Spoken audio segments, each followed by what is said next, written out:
Hello! Thank you so much. We have here the people that created Super Mansion. Joining us here in Eclipse Magazine, we have Zeb Wells and Matthew Senreich. Did I say that right? Close enough, yeah. That's perfect. All right, how are you guys doing today? Good. That's good. So now you have a show that's coming up on Crackle. It's an original series, Super Mansion. Can you tell us more about it?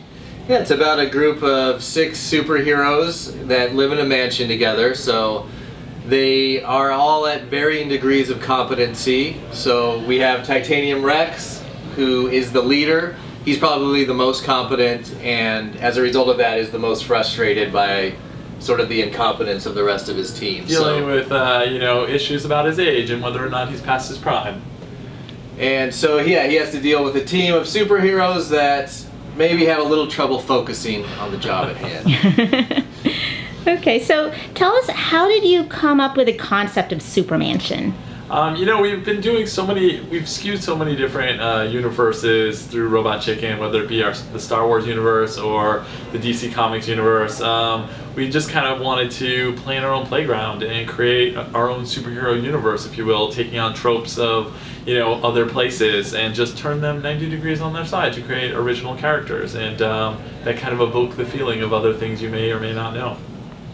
Now, would you say with these superheroes, because superheroes are really becoming very popular on TV, would we see a little bit of a layover between like DC and Marvel comics with your superheroes? Yeah, I think there's a little bit, again, it evokes the feeling of certain characters, but each one of them have their own unique personalities. Again, for us, it's less about the powers that they have than kind of the personalities they portray.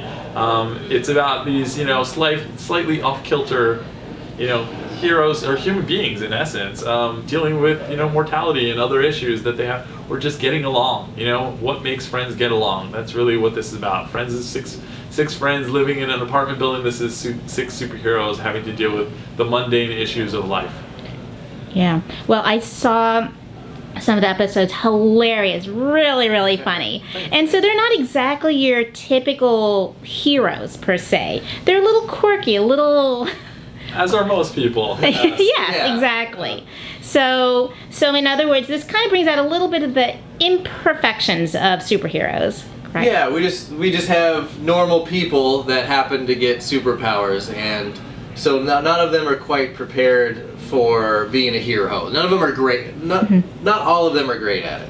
Yeah. So we have like the character Brad, who is a big, strong character, but in order to be that strong, he needs to inject himself with this pink serum.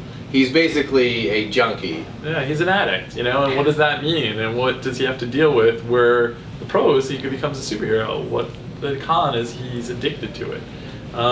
Same thing with like Black Saturn up here. It's taking the trope of, if your parents died in front of you, this is what you could become as a human with no powers. Except maybe his parents didn't die, and he just wanted to be a superhero. That's kind of how we're going to explore that.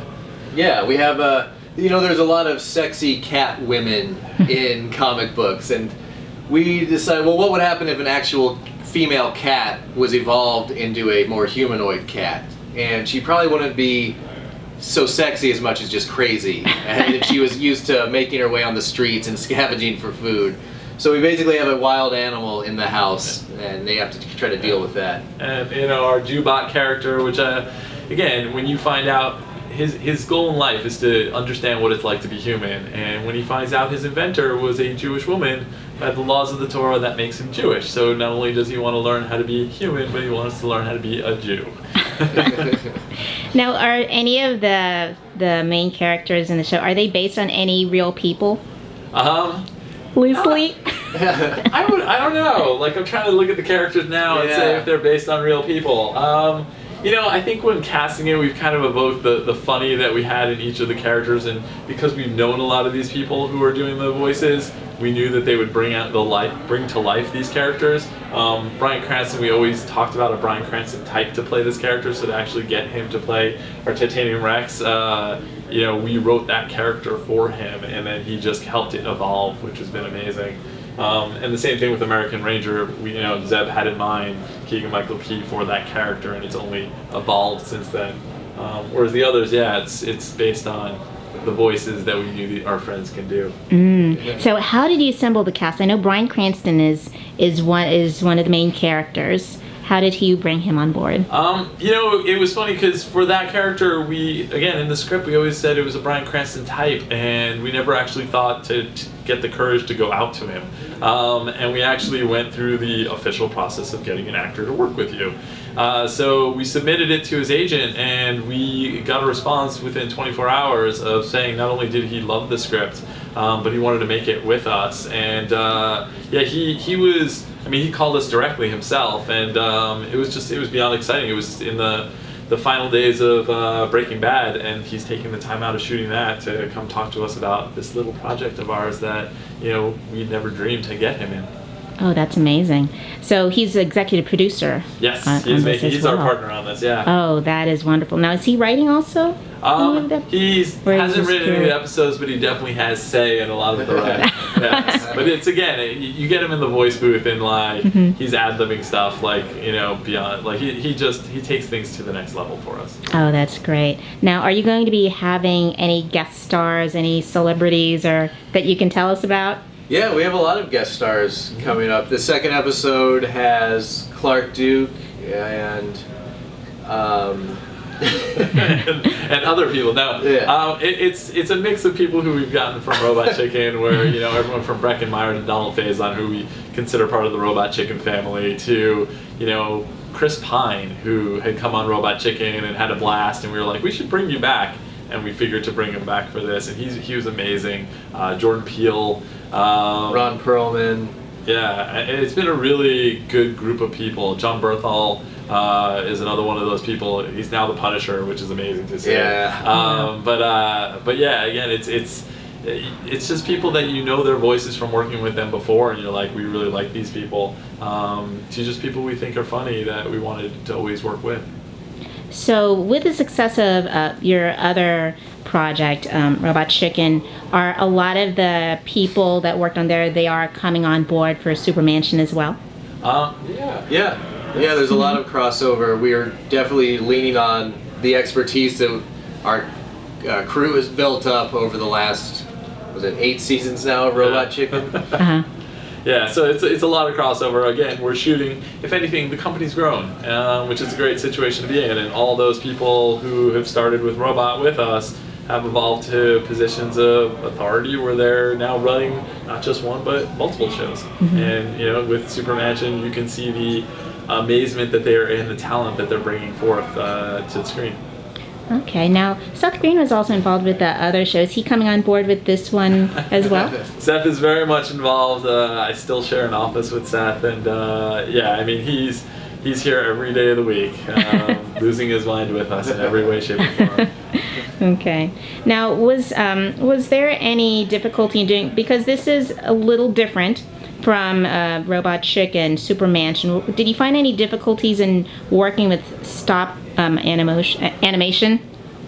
It's actually the same type of animation that Robot Chicken is. So the only difficulties we ran into were just the fact that these are new puppets. They have a new, different look than Robot Chicken, and that just creates complexities that you can't really plan for. You just have to kind of dive in and start doing it and fix the problems as they come along. Yeah, it's just more a style than anything else. But yeah, it's the same process. The same process. Yeah. Okay.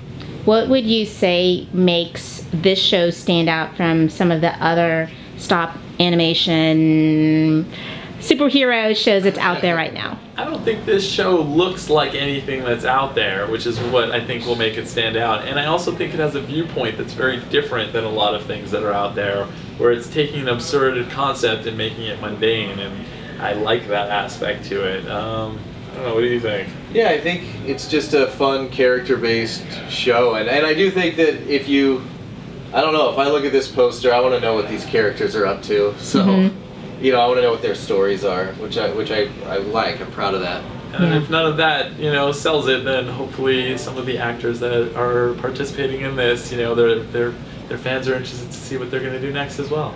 Oh, of course. Now, if we want to learn more about it, there's we can go to the website and Facebook.